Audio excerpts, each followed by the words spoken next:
Please be aware, in this podcast series we talk about all areas of safeguarding, which some people may find upsetting. So please make sure you're okay listening to today's topic. Be mindful of those around you, such as children, that you might not want to listen in. Hi, I'm SSS Safeguarding Director Sam Preston. And I'm former head teacher and content author Sarah Spinks. Hello, everyone, and welcome back to Safeguarding Conversations, the podcast where we talk about the real issues facing schools and how we can create safe, inclusive environments for all learners. Today, we are focusing on ADHD, a neurodevelopmental condition that affects a significant number of children. We'll talk about how it presents in school, how we can support learners practically, and why this is not just a behaviour issue, it's a safeguarding concern. And we want to be clear, we're not clinical experts in ADHD or diagnostic professionals, but we are safeguarding specialists. So what we're hoping to bring to this conversation is a focus on how vulnerability presents and how schools can protect children through early, empathetic and inclusive practice. I think it's important to say because ADHD doesn't just affect learning, it affects mental health, self-esteem, peer relationships and a child's sense of safety in school. And I think the earlier we notice, understand and support, the less likely a child is to fall through the cracks. Yeah, I agree, Sarah. So let's begin with the school day itself. Children with ADHD can really struggle with things like transitions, attention span, impulsivity, and completing tasks. And from a safeguarding point of view, these challenges can make a child feel like a failure from the moment they walk through the door. And I think that's why structure, flexibility, and the predictability, are really important. Yeah, I agree. Really agree with that. So some key strategies include things like visual timetables, where you've also got chunked tasks, that have got clear goals, breaking that down, movement breaks, fidget tools or flexible seating options, minimizing distractions, really thinking about seating plans and clear desk spaces, using now and next to support sequencing and focus. And it's about, I think, supporting regulation before behaviour escalates. And let's be honest, the traditional sanctions, they often don't work for children with ADHD. Yeah, I agree. So really schools really have to take a step back and think, we've got our traditional, behaviour management systems in place, but are those systems set up to understand behaviour or just punish it? And I think, if we've got a system that's set up to understand behaviour, then you do then think about the adjustments that need to be made to those systems for children, as we're talking about today, for children with ADHD. Yeah, I agree. And I think try things like pre-correction and proactive praise, non-verbal clues, individual support plans for children, so that there's a real clarity of the individualism within that. And also access to regulation tools, like timeout passes or breathing cards. Yeah, absolutely. So let's focus now, Sarah, on parents. Parents of children with ADHD often tell us that they feel judged or excluded even. And, especially if a child is struggling behaviourally. Definitely. As a mother of a child who's got ADHD, I really understand that. And it can be a huge barrier to partnership. Safeguarding means families feel safe enough to be honest and engaged. So with that in mind, and I think in both capacities, Sarah as a parent, but also as a safeguarding specialist, I think it's asking the question, are we working with parents or are we actually passing some pressure onto them? Without a doubt. I mean, I was fortunate in the fact that my son's ADHD didn't manifest itself in negative behaviour, but it did manifest itself in attention span and a lack of ability to focus.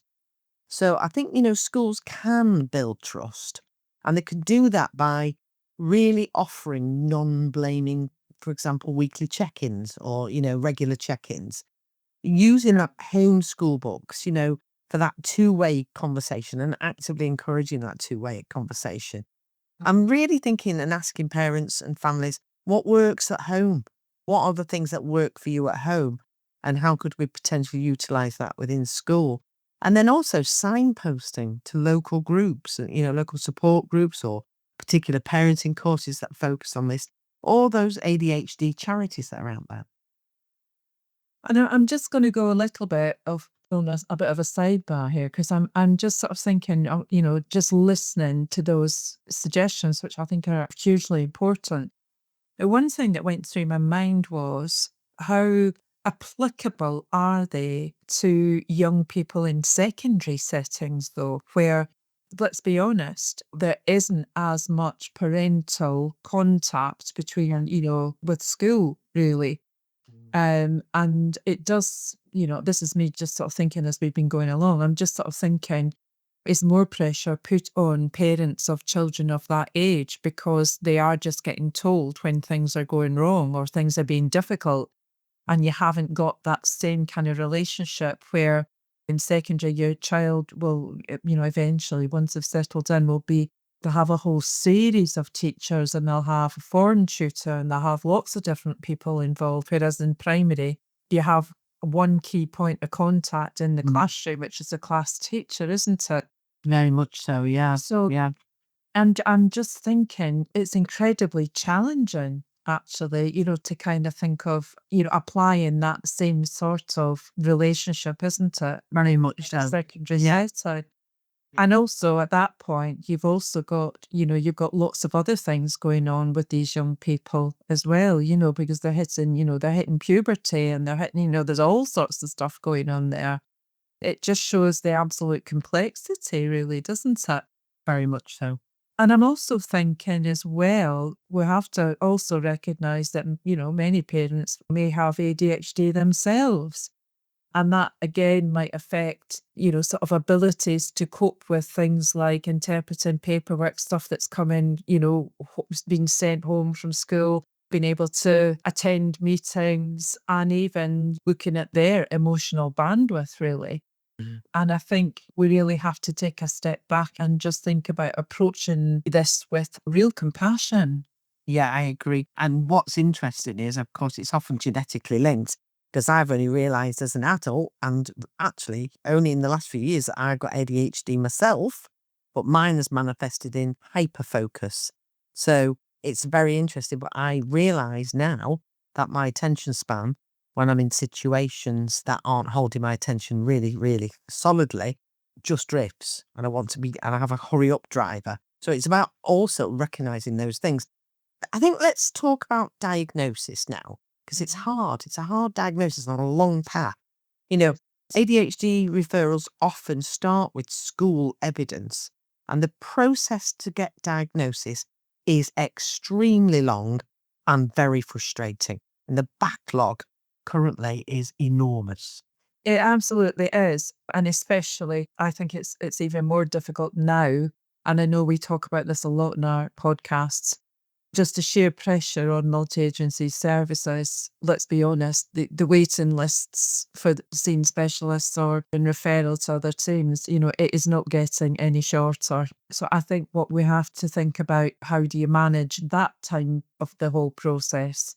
Because you can't just say, well, we had the bit before where we weren't quite sure what was going on, and then we think, well, maybe it is this. So we do the referral, and then you wait for the referral. You've still got to manage the bit in the middle whilst you are still waiting for that assessment and that process to be complete. Yeah. So I think it's, I suppose, going back to that whole message, safeguarding means being proactive. So if you're noticing consistent signs across environments, in the classroom, in playgrounds, after school, then it's about doing some essential things. So it's things like keep observation logs, use rating scales like the Connors or SDQ, speak to the SENCO, or if you have one, and I realise a lot of schools now don't, a school nurse, because the school nurses used to be quite heavily involved in the Tier 1 CAMS provision. I'm not quite sure that that is happening everywhere. And I do know that there are areas where, they don't have a school nursing service. And also things like helping families with referral forms, especially where, there's a lot of paperwork and where paperwork could be a barrier. Absolutely. I think it's really important, your evidence matters, building that picture. A diagnosis for ADHD, requires that symptoms are seen in 2 or more settings and persist for at least 6 months. Yeah. Yeah. So again, I think we have to ask, are we waiting for a diagnosis to start helping, or are we using what we already know to guide and support now? And I think that's essential. I think you're right. And I think we have to take a step back. ADHD isn't just, it's not necessarily a SEND issue. It's a whole school cultural issue. Yeah. And if we get this right, I think we help all children feel seen and supported. I agree. So, I think there's kind of key actions that could include things like inclusion of neurodiversity in the PSHE curriculum, appointing a staff SCMH or ADHD champion, training all staff in ADHD aware teaching. And I think what's really important is, not tokenistically, but being really actively celebrating children's strengths like creativity, humour, leadership. Yeah, and I think this really helps to protect against bullying or exclusion and low self-worth. They're all those key safeguarding risks, really, aren't they?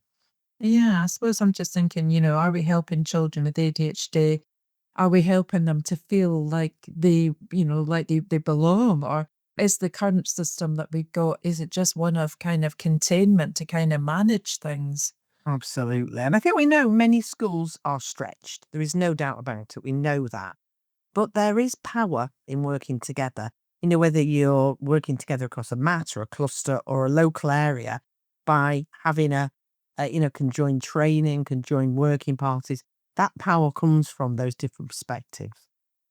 It definitely can. And I think there's things where you can think about sharing the ed psych, the APs or specialist Senkos, creating a shared bank of sensory tools and templates. You've not got to invent everything.